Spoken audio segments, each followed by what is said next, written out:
और आज की वीडियो में हम बात करेंगे फाइनेंशियल प्लानिंग के बारे में, यानी कि 2023 के अंदर आप कैसे अपनी फाइनेंस की प्लानिंग कर सकते हैं। और इस चीज़ के बारे में दोस्तों आप लाखों वीडियो देखते हैं, यानी कि इतनी वीडियो देखते हैं कि कैसे न कैसे करके आपका जो फाइनेंशियल की प्लानिंग है वो अच्छे से अच्छी हो पाए, यानी कि आपका जो फाइनेंशियल प्लान है उसमें मतलब ज़्यादा इन्वेस्टमेंट की जाए, किस तरीके से इन्वेस्टमेंट की जाए जिससे कि आपको लॉन्ग टर्म में ज़्यादा बेनिफिट देखने को मिले। म्यूचुअल फंड में इन्वेस्टमेंट करें या फिर क्रिप्टो में इन्वेस्ट करें, इसके अलावा या फिर स्टॉक में इन्वेस्ट करें या फिर गोल्ड में इन्वेस्ट करें, यानी कि इन्वेस्टमेंट का भी मतलब काफ़ी तरीके हैं। कौन सा तरीका सबसे अच्छा रहता है, इंश्योरेंस के बारे में बात करेंगे, यानी कि लाइफ इंश्योरेंस लेना चाहिए या फिर नहीं लेना चाहिए, कितना ज़्यादा ज़रूरी है लाइफ इंश्योरेंस, हेल्थ इंश्योरेंस, इन सारी चीज़ों के बारे में बात करने वाले हैं। और आपको मैं बता देता हूँ, इस चैनल पे लगातार फाइनेंस से रिलेटेड वीडियो आपको देखने को मिलेंगी, चाहे वो बजट से रिलेटेड हो या इसके अलावा जो फाइनेंशियल प्लानिंग हो या फिर इसके अलावा जो भी इन्वेस्टमेंट से रिलेटेड वीडियो देखने को मिलेंगी आपको। तो हमारे साथ में ऐसे ही जुड़े रहें। और आपने अभी तक हमारे चैनल को सब्सक्राइब नहीं किया है तो यार चैनल को सब्सक्राइब जरूर करें, क्योंकि आपके साथ में इस टाइप की वीडियो और भी लेके आता रहूँगा। तो दोस्तों वीडियो लाइक नहीं की है तो आपने वीडियो को लाइक ज़रूर करें और ऐसे ही हमारे साथ में सपोर्ट बनाए रखें। तो इस वीडियो में जो मैं बात करने वाला हूँ, यानी कि जो फाइनेंशियल प्लानिंग है उसमें सबसे मोटी मोटी यानी कि 3 चीज़ सबसे ज़्यादा डिपेंड करती हैं। तो सबसे पहली चीज़ क्या है? सबसे पहली चीज़ है दोस्तों जो है, जो एक आपका जो इमरजेंसी फ़ंड होता है। सबसे पहले इमरजेंसी फ़ंड होता है, उसके बाद में दोस्तों आपकी सेविंग होती है, सेविंग फ़ंड, और उसके बाद में आपका होता है इन्वेस्टमेंट। यानी कि 3 फंड ज़रूरी हैं दोस्तों। सबसे पहले आपकी जो इमरजेंसी फ़ंड है, यानी कि जो आपकी यानी कि आपातकाल में जो आपके यूज़ होने वाला है, जैसे कि आपका जो हेल्थ इंश्योरेंस है, यानी कि हेल्थ में जो आपका पैसा लगने वाला है वो सबसे ज़्यादा ज़रूरी चीज़ है। उसके बाद में ये जो सेविंग आती है, इन्वेस्टमेंट आती है, सभी के बारे में दोस्तों आपको जानने को मिलेगा। तो इसमें सबसे पहले जो आपको मैं बता देता हूँ, इमरजेंसी फ़ंड में दो चीज़ होती है दोस्तों। आपको पता है इंश्योरेंस होता है। इंश्योरेंस में क्या है, ये है आपकी लाइफ इंश्योरेंस होता है और एक होता है हेल्थ इंश्योरेंस। आपको पता है दोस्तों, ये सारी चीज़ आपको लगेगा घिसी-पिटी चीज़ है, यानी कि इंश्योरेंस के बारे में बता रहा है, यही चीज़ हमने पहले भी वीडियो में देखी हुई है, तो आप ये चीज़ सोचोगे। तो दोस्तों आपको ये वीडियो बिल्कुल एंड तक देखनी है। आपको कुछ ऐसे-ऐसे पॉइंट आपको देखने को मिलेंगे जो कि आपको लंबे टाइम में बहुत ही ज़्यादा आपको रिटर्न देखने को मिलेगा। और जो आपकी फाइनेंशियल की प्लानिंग होगी 2023 की, यानी कि इस साल से आपकी जो फाइनेंस की प्लानिंग होगी वो बहुत ही ज़्यादा किफ़ायती होगी, जो कि आपके लॉन्ग टर्म में आपको बहुत ही ज़्यादा बेनिफिट देखने को मिलेगा। जो आपको पता है दोस्तों, इंश्योरेंस के मामले में आपको पता है कि हाँ भाई, आपके 2 तरह के इंश्योरेंस होते हैं लगभग। ज़्यादातर हम लाइफ इंश्योरेंस लेते हैं या फिर आप हेल्थ इंश्योरेंस लेते हैं। और आपको मैं बता दूं, लाइफ इंश्योरेंस क्या कितने ज़्यादा ज़रूरी है दोस्तों। अब ये आप सोचोगे भाई, हम लाइफ इंश्योरेंस में अपना पैसा लगाने के बजाय हम या करें कि गोल्ड में इन्वेस्ट कर दें, या फिर इससे अलावा कि हम स्टॉक मार्केट में लगा दें, क्रिप्टो में लगा दें, तो आपको कितना ज़्यादा नुकसानदायक होगा। अब आप सोचो यार दोस्तों, जो ये लाइफ इंश्योरेंस होता है वो किस लिए होता है? आपके मतलब ये है कि आप खुदा न खास्ता आपको कुछ हो जाता है तो उसके बाद में जो आपको पैसा दिया जाता है, यानी कि आपकी फैमिली को जो पैसा दिया जाता है, उससे आपकी फैमिली को हेल्प मिले, जिससे कि आपकी जो फैमिली है आगे डेवलप कर सके। तो इस चीज़ के लिए ये इन्वेस्टमेंट की जाती है, यानी कि लाइफ इंश्योरेंस किया जाता है। अगर आप सोचोगे भाई हम स्टॉक के अंदर पैसा लगा देते हैं, अब क्या पता आप 60 साल की उम्र से पहले एक्सपायर हो जाते हैं, यार कहना नहीं चाहिए पर ये है, आप अगर 60 साल से पहले एक्सपायर हो जाते हैं तो वही है कि इतना जो आपने इन्वेस्ट किया है तो उसका फ़ायदा क्या हुआ दोस्तों। अब इतनी कम उम्र में कोई मतलब कुछ हो जाता है तो उसमें क्या है कि लाइफ इंश्योरेंस सबसे ज़्यादा बढ़िया चीज़ होती है, क्योंकि आप पता ही है कि दोस्तों लाइफ इंश्योरेंस के बाद में जो आपको एक प्रॉपर अमाउंट दी जाती है वो बहुत ही ज़्यादा ज़रूरी होती है। वो आपकी डिफरेंट होती है, यानी कि किस टाइप का आप इंश्योरेंस लेते हैं, टर्म इंश्योरेंस लेते हैं या कि आप होल लाइफ इंश्योरेंस लेते हैं, यानी कि कितनी भी उम्र के बाद में आप एक्सपायर होते हैं तो कुछ भी होता है तो आपको उतना अमाउंट में पैसा दिया जाएगा। कुछ होता है कि भाई आपको 60 साल की उम्र से पहले की बात होती है, तो अलग अलग होते हैं दोस्तों इसमें। और दूसरी चीज़ है दोस्तों हेल्थ इंश्योरेंस। अब हेल्थ इंश्योरेंस क्या है भाई, आपको ये 2 चीज़ जो आपको ध्यान में रखनी ज़रूरी है। हेल्थ इंश्योरेंस में क्या है, अब आप देखो कि बीमार हो जाते हैं, बीमार होने के बाद में आपकी जो सेविंग है वो बिल्कुल सारी ख़त्म हो जाती है आपकी, अगर आपके पास में हेल्थ इंश्योरेंस नहीं होता है। तो हेल्थ इंश्योरेंस में क्या है दोस्तों, आपके पास में होना बहुत ही ज़्यादा ज़रूरी है। और इसमें क्या है, जैसे आपके फैमिली मेम्बर कितने हैं उस पर भी डिपेंड करता है।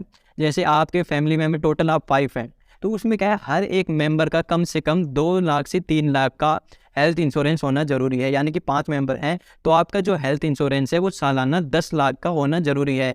क्योंकि आपको पता है हेल्थ इंश्योरेंस बहुत ही ज़्यादा ज़रूरी चीज़ है। ये इससे अलावा ये अलग चीज़ है कि आप स्टॉक में इन्वेस्ट करें या फिर आप एफडी करवाएं या पीएफ, ये सारी अलग चीज़ हैं। आपको सबसे पहले लाइफ इंश्योरेंस और हेल्थ इंश्योरेंस के बारे में देखना है, उसके बाद में ही और किसी चीज़ पे आपको जाना है।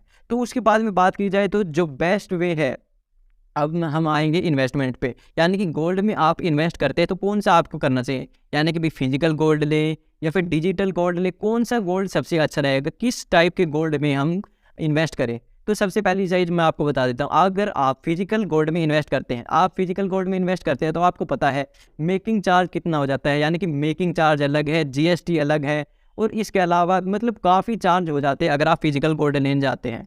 तो इसके अलावा फिजिकल गोल्ड का भी ऑप्शन हट गया, वही मतलब ये है कि फिजिकल गोल्ड नहीं लेना चाहिए। और इसके अलावा अब आता है डिजिटल गोल्ड।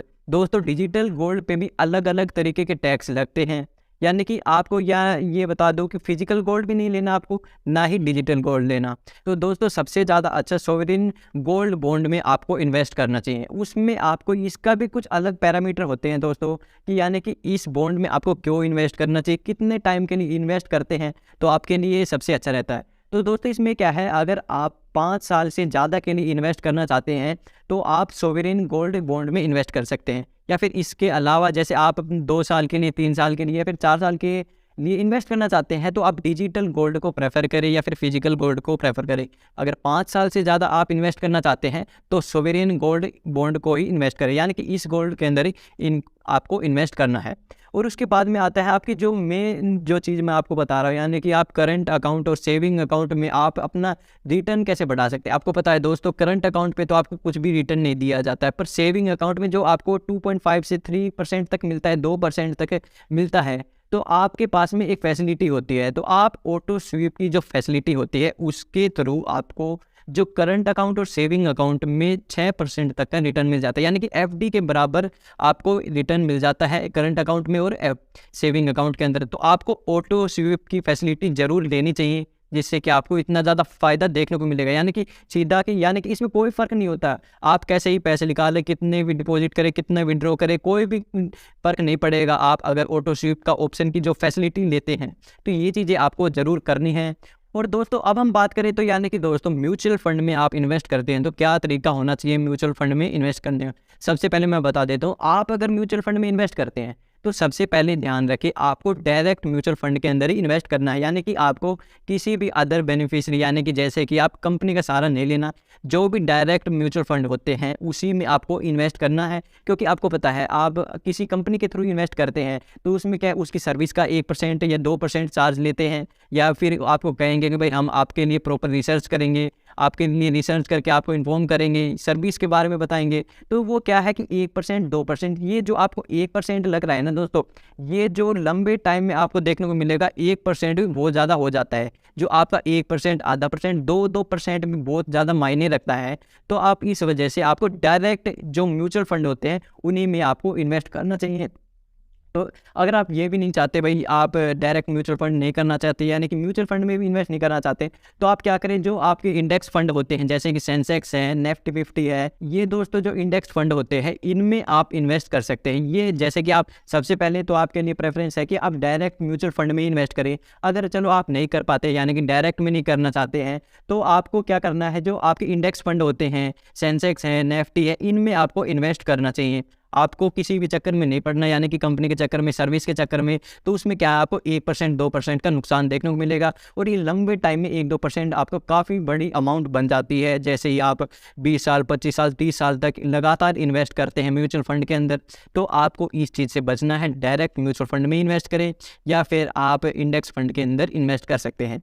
और यार मैं आपको बता देता हूँ, आपने अगर अभी तक यार वीडियो को लाइक नहीं किया है तो यार वीडियो को लाइक ज़रूर करें, क्योंकि हम आपके लिए ऐसे ही जेन्युइन कंटेंट लेके आते रहेंगे। और अब हम बात करें यार रिटायरमेंट प्लानिंग की। अब आप सोचो यार, अभी उम्र ही क्या हुई है रिटायरमेंट प्लानिंग की, अभी 25 साल तो हुई है, 30 साल हुई है, अभी क्या रिटायरमेंट प्लान लेके करेंगे क्या। यानी कि दोस्तों आपको जो रिटायरमेंट प्लानिंग है वो स्टार्टिंग से ही करनी है, यानी कि एंड है, यानी कि 25 की उम्र में आप नहीं करना चाहते हैं तो आपको क्या करना है, 30 की उम्र में ही कर लेनी है। यानी कि रिटायरमेंट की प्लानिंग आप करते हैं 25 से 30 की उम्र में आपको कर लेनी है, चाहे वो आपकी कितनी अमाउंट होती है वो आप पे डिपेंड करता है। जो रिटायरमेंट प्लानिंग के लिए आपके पास में पता है कितना जो बढ़िया ऑप्शन दिया है सरकार ने, एनपीएस का जो नई स्कीम है तो नेशनल पेंशन स्कीम के थ्रू आप इन्वेस्ट कर सकते हैं, जिससे कि आप जो एक रिटायरमेंट का बहुत ही अच्छा प्लान है, जिसमें आपको मतलब उसमें क्या है कि आपको डिपेंड करता है कि कितना परसेंट आप इक्विटी में डालते हैं, कितना परसेंट अलग, यानी कि जितना परसेंट आप इक्विटी में डालते हैं तो उतना ज़्यादा आपको बेनिफिट देखने को मिलता है। और ये 2-2.5% और भी ज़्यादा हो जाता है, जो आपका पीएफ होता है उससे 2-2.5% और भी ज़्यादा होता है। तो रिटायरमेंट प्लान आपको स्टार्टिंग से ही सोच के रखना है, यानी कि एट द एज, यानी कि 30 की उम्र में, 25 से 30 की उम्र में आपको सोच के रखना है कि हमें रिटायरमेंट प्लानिंग करनी है शुरुआत से ही, जिससे कि आपको आगे जाके कोई दिक्कत ना मिले। तो इस चीज़ के लिए आपको ध्यान में रखना है।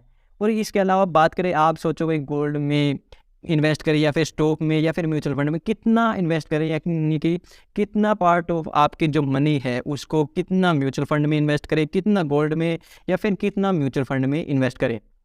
तो सबसे पहली चीज़ है, आपकी एज कितनी है। जैसे आपकी एज है 25 साल, अब सीधा आपको 25 को माइनस करना है 100 से, अब 75% आपको इक्विटी में इन्वेस्ट करना है। इस तरीके से आप अपना आकलन कर सकते हैं, यानी कि आपकी उम्र 30 है तो आप 100 में से 30 यानी कि 70% आप इक्विटी में कर लगाते हैं। यानी कि जितनी ज़्यादा, मतलब कितनी उम्र आपकी कम है, जितनी छोटी उम्र से ही आप इन्वेस्टमेंट करते हैं तो उतना ही आप ज़्यादा इन्वेस्टमेंट कर पाएंगे इक्विटी के अंदर, क्योंकि इक्विटी के अंदर ही ज़्यादा रिटर्न आपको मिलते हैं। और जैसे जैसे उम्र बढ़ती जाती है तो वो रिस्क की एपिटाइट भी कम होती जाती है, कि हम बड़ी उम्र के बाद में क्या होता है कि हम ज़्यादा रिस्क नहीं ले पाते हैं, तो हम सेफ जो ऑप्शन होते हैं उसी पे जाते हैं, यानी कि जो एफडी वगैरह है या फिर म्यूचुअल फंड है। म्यूचुअल फंड भी है थोड़ा इन्वेस्टमेंट जो आसान है, यानी कि उसमें जो रिस्क है कम होता है, पर जो ज़्यादा रिस्क होता है वो इक्विटी के अंदर होता है। तो कम एज में हमको इक्विटी के अंदर ज़्यादा इन्वेस्ट करना चाहिए। तो दोस्तों आप इस तरीके से इन्वेस्टमेंट कर सकते हैं, स्टॉक में, म्यूचुअल फंड में और गोल्ड में। और दोस्तों आपको कोई भी डाउट है आप कमेंट बॉक्स में पूछ सकते हैं, हम आपके एक एक डाउट को अच्छे तरीके से क्लियर करेंगे। और दोस्तों आपने अभी तक हमारे चैनल को सब्सक्राइब नहीं किया तो चैनल को जरूर सब्सक्राइब करें और बेल नोटिफिकेशन को ऑन कर दें, जिससे कि जो कोई भी हमारी वीडियो आएगी